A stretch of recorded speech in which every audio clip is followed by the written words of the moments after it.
comme sama gars yi bienvenue sur KMF Mobile. ak fekk yaa ngi soog di jot suñu ay vidéo ñu ngi lay fàttali nga abonné chaîne bi aimé vidéo bi nga partagé ko. tey damaa ñëwoon pour wan leen naka ngay def ba créer groupe WhatsApp. waaw léegi boo ñëwee nii sa WhatsApp par défaut nga ouvrir application bi. léegi nga ñëw si ñetti flèches yi di affiché nii boo cliquer ñetti flèches yi am na fi ñu bind nouveau groupe nga cliquer nouveau groupe. léegi da ngay recherche ki nga bëgg yaa koo xam ne ñi nga xam ne ñoom nga bëgg ñu doon admin groupe bi. léegi tey jii su ma doon recherche comme Abdoulo mi bëgg naa mu doon admin ak ki ñu bind numéro 2 bëgg naa tamit mu doon admin. léegi su ma bësee foofu ba pare damay ñëw fii ci flèche bi ma valider ko. léegi après ma xool li ma bëgg a bind ci WhatsApp bi comme tey jii su ma ko bëggoon a bind tuddee Sénégal rek groupe WhatsApp bi Sénégal rek léegi fii nag dañu wax pour ma choisir image boo xam dama ko cee bëgg a def. léegi damay ñëw fii su ma ñëwee fii gisoo fii dañ lay wax ndax da ngaa bëgg a jël photo sa calendrier wala da ngaa bëgg photo direct mu doon kii bi mais wala nga recherche web. léegi man nag damay def recherche def Sénégal gisoo Sénégal rek. su ma defee Sénégal rek gisoo image yi ñu may proposé. léegi ma jël image bii nii bii téléchargé ko après ma cadré ko bés validé après ma kii groupe bi validé groupe bi.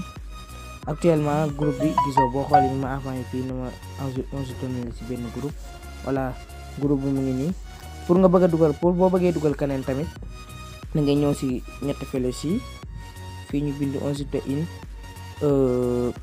admin da ngay ñëw si fii ci contact bi boo cliquer nga xool sa contact ki nga bëgg a dugalaat. comme tey jii su ma bëggoon a dugalaat bonjour mi bonjour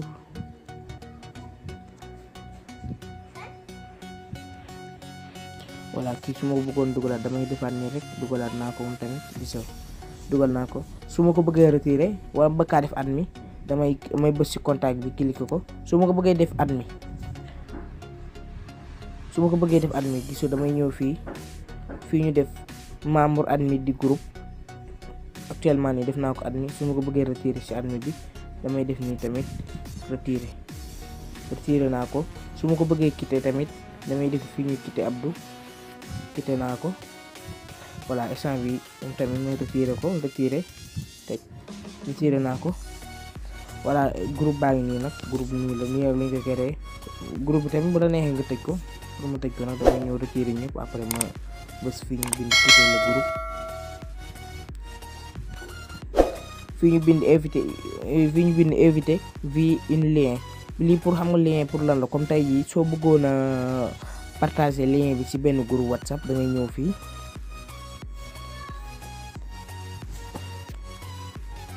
ngay ñëw fii ñu bind da ngay ñëw fii ci kii bi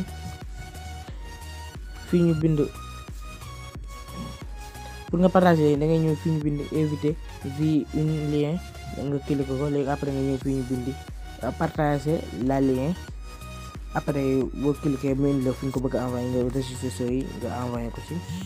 léegi booy lien bi ku ko jot rek dina ci mën a dugg. waaw loolu la ñu indiloon tey def naa vidéo bi jàpp ne sama vidéo bi arrangé na nga ma leen wax rek ngeen di partager vidéo yi tey abonné. ok merci.